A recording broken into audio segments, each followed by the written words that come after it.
أما بعد فأعوذ بالله من الشيطان الرجيم يرفع الله الذين آمنوا منكم والذين أوتوا العلم درجات وقال الله عز وجل وقل رب زدني علما.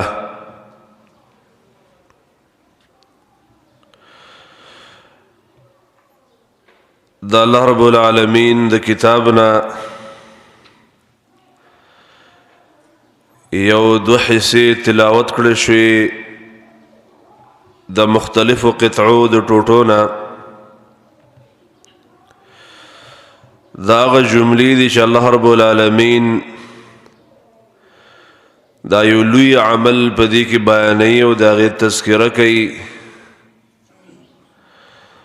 هغه عمل چې انسان په دنیا کې په انسانیت باندې پیژندل کېږي، هغه عمل چې انسان د حیواناتو د معاشرې نه په هغې څخه جدا کېږي، هغه عمل چې انسان د الله څخه په ګواهانو کې شاملېږي، او هغه عمل چې الله رب العالمین دنیا کې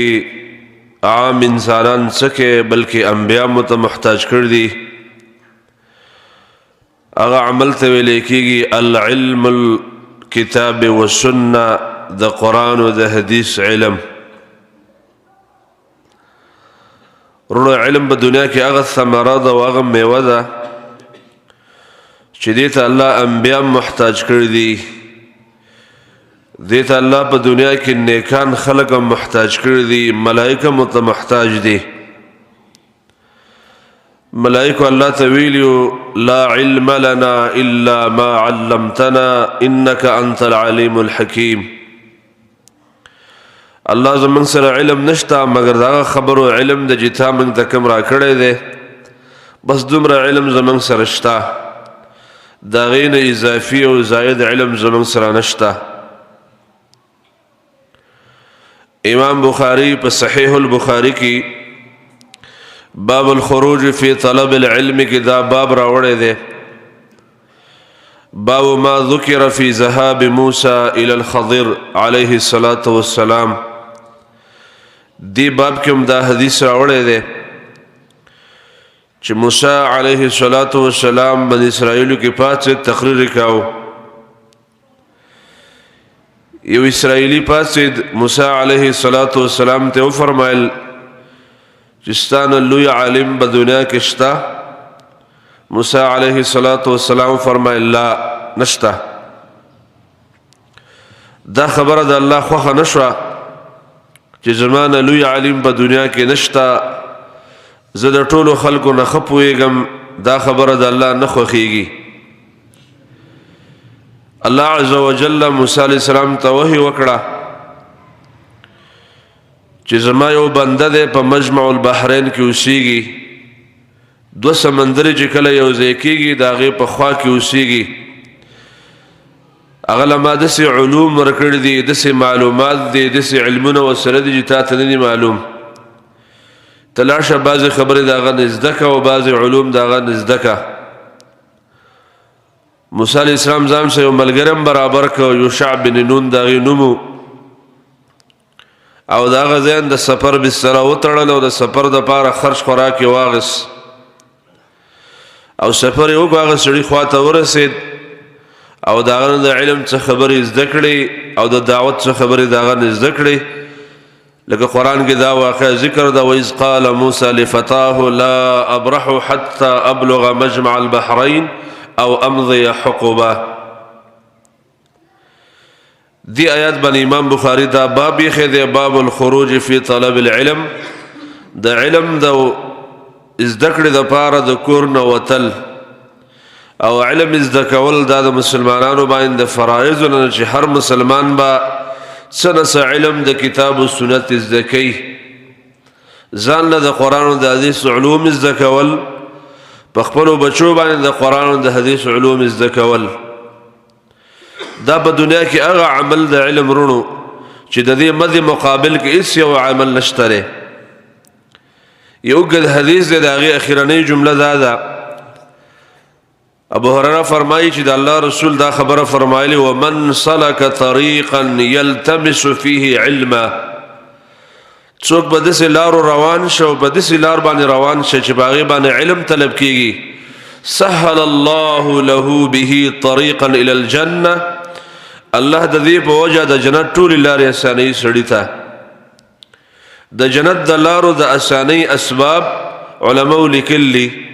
یو لوی سبب د علم دی چې کوم خلکو د علم لارې طلب کولی الله به د جنت لارې ته اساني کوم خلکو دنیا کې د زده کړې خبره مخکې کوله چې زه علم زده کوم زما بچی علم زده کی زما ښځه علم زده کی د کتاب او د سنت الله داسې خلکو د جنت لارې اساني دیو جن صحیح حدیث کې دا راغلی مقدمه د دارمی کې د حدیث د امام ابن ماجه راوړی دی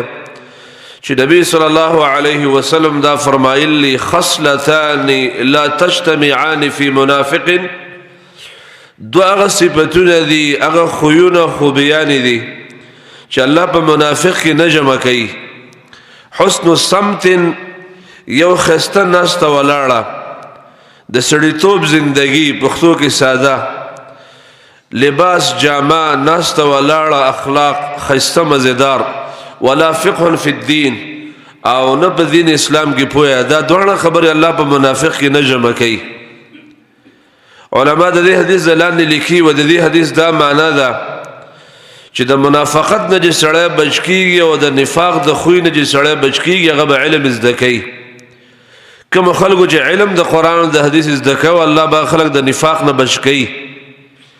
او کوم خلکو چې قرآن او حدیث نه زده کوي په خپل بچوم قرآن نه زده کوي او ځانم قرآن نه زده کوي په خپل لونو باندې قرآن او حدیث نه زده کوي په خپل زامنو نه زده کوي په نشو کړو سو نه زده کوي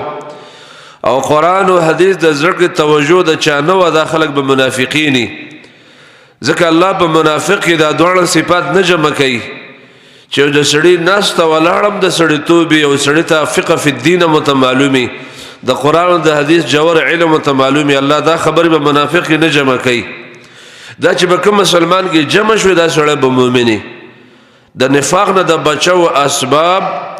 د منافقت نه د نجات او د خلاصي اسباب دادي چې یو سړی ناس ته ولاړ به د مسلمانانو بشانی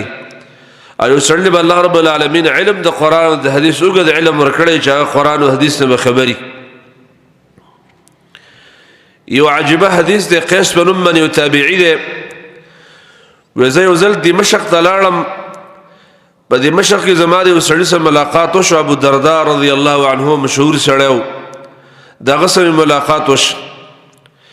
و ما وتویل جزر غلم ما ته دا خبر رسیدل چې یو حدیث بیانې او زه د دې حدیث د خاطر ساخو راغلم چې دا حدیث ما ته بیان کې و هغه ما ته ویل چې څه کار د پاره بل څه مقصد راغلی ما وینا و څه تجارت کاروبار د پاره د مشق ته راغلی ما وینا و صرف د دې خبر د پاره راغلی چې علم زده کې ما و او زه د مدینې نه دمشق ته د دې خبر د پاره راغلم بحديث تحدث دس یو حدیث چې تاغه حدیث بیانې بلغني انك تحدثه ما ته دا خبر رسیدل چې دا حدیث ته بیانې نو د یو حدیث د پاره د مدینه طیبه نه دمشق علاقه ته سفر کول د یو روایت د پاره وهغه ما ته دا غینه مخکې دا خبر او فرمایله من سلك طريقا يلتمس فيه علما سهل الله له طريقا الى الجنه ودا جمله مخکې ما ته ویله و څوک چې په لار روان شو دا غ نیت په دې لار باندې د علم زده کړه د قرآن زده کړه د سنت زده کړه د الله د نبی د صحابه د سیرت او د تاریخ زده کړه الله په دې وجه د جنت لار ته تسانی بیا فرمایل وان الملائکه لتضع اجنحتها لطالب العلم رضا بما يصنع یقینا د الله ملائک خپل وزر غړی هغه کسانو ته چې کوم خلق د علم په طلب باندې د خپل کورون نه وتل د علم په سفر باندې د خپل کورون نه وتل او بسترې د کور نه وتړله او د علم په نیت باندې وته وی الله رب العالمین ملائک لګول دي دسه ملائک الله مقرر کړی دي چې خپل وزر د طالبانو د خپل لاندې غړی. وی بیا ماته ابو دردا وی وان العالم لا يستغفر له من في السماوات ومن في الارض حتى الحيتان في الماء. یقینا د علم تلونکي طلبه د علم زدکونکي علما لا يستغفر له من في السماوات ومن في الارض. د پاره هغه څه بخنه غواړي چې کوم په اسمانونو کې دي ملائک او بزمکه کې تمام کائنات دي دا مولا بخنه غواړي تر دې چې میان په وبو کې بخنه غواړي. او بل روایت کې راځي وحتى النمله في جحرها تر دې چې میږي په خپل سړو کې دنه ولا بخنه غواړي چې الله دا عالم معاف کې، الله د ګناهونه معاف کې، الله د تقصیرات او کوتاهیان معاف کې. میان په سمندر کې بخنه غواړي چې الله دا طالب العلم معاف کې، الله د ګناهونه معاف کې، الله د تقصیرات او کوتاهیان معاف کې. بیا راته دا حدیث فرمایو وفضل العالم على العابد كفضل القمر على سائر الكواكب. دا عالم فضیلت په عام خلکو باندې نه بلکې په عابدانو باندې چې کوم خلک د الله بندگی کوي، شپې پاسه تهجد کوي، کوم خلک د ورځې روزي نسی او کوم خلک جهادونه او دعوتونه کوي، هغه عابدینو باندې د علماو دومره فضیلت ده لکه څنګه چې د سپوږمۍ فضیلت په دې ټول ستورو باندې دومره ده. بیا دا جمله راته فرمایله وان العلماء ورثه الانبیاء. علما چې کوم دي د پیغمبرانو وارثان دي. بیا وان الانبیاء لم يورثوا دینارا ولا درهما. انبیاء نه دینار پرېخي دي نه درهم پرېخي دي. وانما ورثوا العلم. انبیاء په خپل میراث کې خلکو ته علم پرېخي دي. فمن اخذه اخذ بحظ وافر. چا چې علم زدکو نو غټه حصہ د علم زدکړه او د ډیر غټ خیر حاصل ک. څوک چې د انبیاء وارث. دا یو ډیر خوږ حدیث دی چې دا ابو دردا رضی الله عنه هغه صحابي هغه تابعی ته بیان ک چې کوم تابعی د مدینه منوره نه دمشق علاقه د تلو د یو حدیث د ذکر لپاره. په هغه حدیث کې بیا د علماو اختلاف شو چې دا کوم حدیثو څوک دغه الفاظو چې نبی صلی الله علیه وسلم فرمایلی من ستر المسلم ستر الله به یوم القیامه. دا الفاظو و د دې الفاظو د ذکر د پاره د مدینه منوره نه د دمشق چې دا په ورځو باندې سفر دی. دا سفر دی یو حدیث د ذکر د پاره یو صحابي کړه زمارونو دته ویل کېږي الطلب فی الخروج فی طلب العلم. د علم د ذکر د پاره بهر ته وتل، د علم د ذکر د پاره سفر کول، د علوم د ذکر د پاره سفر کول، خپل ځان له علم زکول، په خپل بچو باندې د قران او د حدیث علوم زکول ورونو. دیو جن رسول الله صلی الله علیه وسلم ته صفوان بن عسال المرادی وی وزیر نبی صلی الله علیه وسلم قال ورلم هغه په جمعات کې تکیا لګول او سر صادر په د پاسه خورو. فقلت ما یا رسول الله انی جئت اطلب العلم. زه خو بدینیت باندې جمعات ترالم استا خواله چې علم زدکړم. و نبی صلی الله علیه وسلم ما تو فرمل مرحبا بطالب العلم. اے دا علم طالب په خیر علی واستړی مشه السلام علیکم. ساده پاره په خیر علی او ساده پاره مرحبا. زمارو د علم زدکړې والو ته د الله رسول وې دا طالب العلم دی ځکه دا د علم زکونکي سړی دی. او د الله رسول چې وته وې مرحبا په خیر علی استړی مشه د الله رسول چې د چا د پاره دا الفاظ وینو دا ډیر بهترین الفاظ دي. دا هغه صحابي ته فرمایلی صفوان بن عسال ته چې هغه ما د الله رسول ته فرمایلی انی جئت اطلب العلم. زه په دې نیت ستا خواله راغلم چې علم زدکم. و د الله رسول ماته په خیر علی واستړی مشي. دیو جن زمارونو په دې دور کې چې دا د فتنو دور دی، داغه دور چې دا د گمراه عقیدو دور دی، داغه دور چې په دې دور کې لګیا دي په تعلیمونو کې د مسلمانانو په یونیورسيټو کې د مسلمانانو په کالجونو کې خلکو ته غلطي عقیدې خود لیکيږي، غلطي نظری خود لیکيږي. هغه خلک چې په تقدیر باندې اعتراضونه کوي لګیا دي په یونیورسيټو کې دا تعلیم خلکو ته خود لیکيږي. هغه خلک چې د خلکو له دا نظریه جوړي چې نه الله شته نه رسول شته نه قیامت شته نه قبر شته نه دوباره ژوند شته. دا ټولې خبرې چې مولیان په دې منبرو بیانوي او قرآن کریم بیانوي دا اسې یری دي، دا اسې حفوات دا علما بیانوي چې سړی مړ شه لاړ ختم. دا قسم عقیدې زما او ستا په کالجونو کې په یونیورسټو کې درس کېږي، دا قسم نظریات زما او ستا په کالجونو کې خلک درس کوي، دا قسم پرسوده نظریات زما او ستا د علاقې طالب العلمان یادوي. د دې په مقابله کې وروڼو د قرآن او د حدیث علوم زده کول پکار دي. هغه علم چې الله د سړي نه راضي کېږي، هغه علم چې سړی د الله محبوب جوړیږي، هغه علم زده کول پکار دی چې هغې ته علم الکتاب والسنه وي، هغې ته علم الاسلاف وي، د قرآن او د حدیث علوم زده کول زما وروڼو دا په دې زمانه کې ډېر لازم دي چې سړی د دې باطلو نظریاتو مقابله پې وکړي، د باطلو افکارو د باطلو اعتقادیاتو د دې مقابله کول دا نه کېږي مګر په دې خبره چې سړی د قرآن او د حدیث صحیح علم زده کړي. زما وروڼو نن چې امت ګمراهۍ ته روان دی، د دې سره علم د کتاب او د سنت نشته دی. بیګا یو ځای کې موږ دا خبره برخاني کې بیانوله ملګرو ته ماښام کې چې جهل بالدین د وجې نه خلک پلار نه پیژني،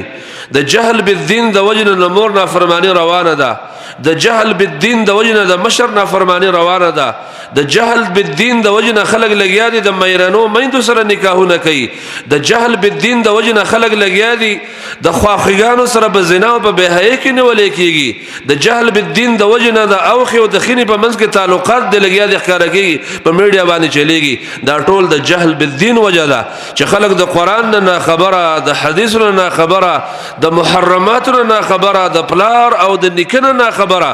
او د جماعت او د قرآن او د عالم او د محراب نه ناخبره. دا ټولې خبرې جهل بالدین دی چې موږ په علم باندې نه پوهېږو. کله چې خلک په علم باندې پوه شو، زموږ زنانه عالمانې وي، زموږ بچي علما شو، زموږ وروڼه علما شو، زموږ په علاقو کې علم د کتاب او د سنت خور شه، ان شاء الله الله رب العالمین دا قوم عزتمند کوي. کله چې کوم قوم کې د قرآن او د حدیث د علم چرچا راپورته شو. زما وروڼو نبی صلی الله علیه وسلم یو حدیث بیان کړی مخکې زمانه کې د عمر رضی الله عنه په دور کې. هغه حدیث تازه شو، ډېر ناشنا الفاظو باندې تازه شو. تاسو ته پته عمر رضی الله عنه وزیر اعظم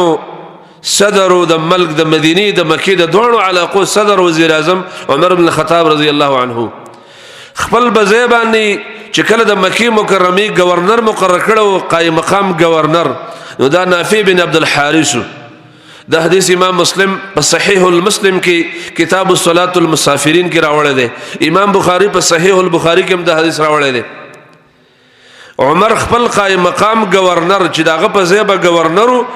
په مکة المکرمه کې نافع بن عبد الحارث دا غي نوم رحمه الله مشهور ثقه تابعی دی. عمر رضی الله عنه یو ځل په سفر باندې ووت د مدینې نه، عثمان علاقه کې نافع بن عبد الحارث ولې دغه سره ملاقات وکړ. نو نافع ته غصه شو چې تا د مکې مکرمه گورنری ما تا حواله کړو، ته څنګه دلته راغلی؟ نو نافع رحمه الله د جواب کې او فرمایل چې ما خپل قائم مقام بل ملګری پریخي، دغه زما په ځای گورنر دی، زما قائم مقام نه زه راغلم څه کار مې دی. عمر صاحب د غصه شو وی فرمایل چې څوک دی پریخي دی؟ هغه ورته ویل چې ابن ابزا په نوم باندې یو کس دی، دا زما په ځای قائم مقام گورنر دی، ابن ابزا. عمر خاص شو من ابن ابزا، ابن ابزا څوک دی؟ نو نافع صاحب ورته وی مولا من موالینا، زمونږ په غلامانو کې یو غلام دی او دا د مکې مکرمه قائم مقام گورنر د زما په ځای باندې. نو عمر غصه تاسو ته معلومه، هغه نورم غصه پورته شوه، وی غلامان او د مکې مکرمه گورنران. مکه هغه ځای دی چې خیر بقاع الارض، په ټوله ځمکه کې د اسمان د لاندې د ځمکې د پاسه بهترین کلی او بهترین علاقه، بهترین وطن د مکة المکرمه ده. مکه د مدینې نه غوره ده، د مکې ځمکه د مدینې د ځمکې نه غوره ده، د مکې جومات د مدینې د جومات نه غوره ده. چې دا فضیلت په دنیا کې یوې ځمکې ته نه حاصل، کم فضیلت چې د مکې ځمکې ته حاصل دی، کم فضیلت چې د مکې جومات ته حاصل دی، دا په دنیا کې یو جومات هم دا غوروالی نه حاصل. د مکې مکرمې گورنر او غلام. تاسو غلامان پیژنئ وروڼو چې د کافرو نه نیولې شوي بیا اسلام قبول کړی د اسلام نه ډیر خبرم نه د علم نه خبري پلارم نه معلومي مورم نه معلومي وطنم نه معلومي قام قبیلم نه معلومي د خلکو سره په 100 روپو باندې او په یو خېټه ډوډۍ باندې خلکو سره مزدوري کوي په بازار کې خلک د ګړو بيزو په شان خرڅي په عام میلو کې دا خرڅيږي دا د غلامانو حیثیت خو د مکی مکرمه گورنر نو عمر رضی الله عنه الفاظ وی غلام د مکی گورنر نو د نافع الفاظ واورا نافع رحمه الله توي سیب زما خبر د وکیدا انه قارئ لكتاب الله وعالم بالفرائض دا د الله رب العالمین د کتاب قاری دی او په فرض مسلو باندې پیږي په قران حدیث باندې پیږي زکه دا د مکی مکرمه گورنر د زما په ځای قائم مقام نو عمر رضی الله عنه د دې په جواب کې دا حدیث بیان کا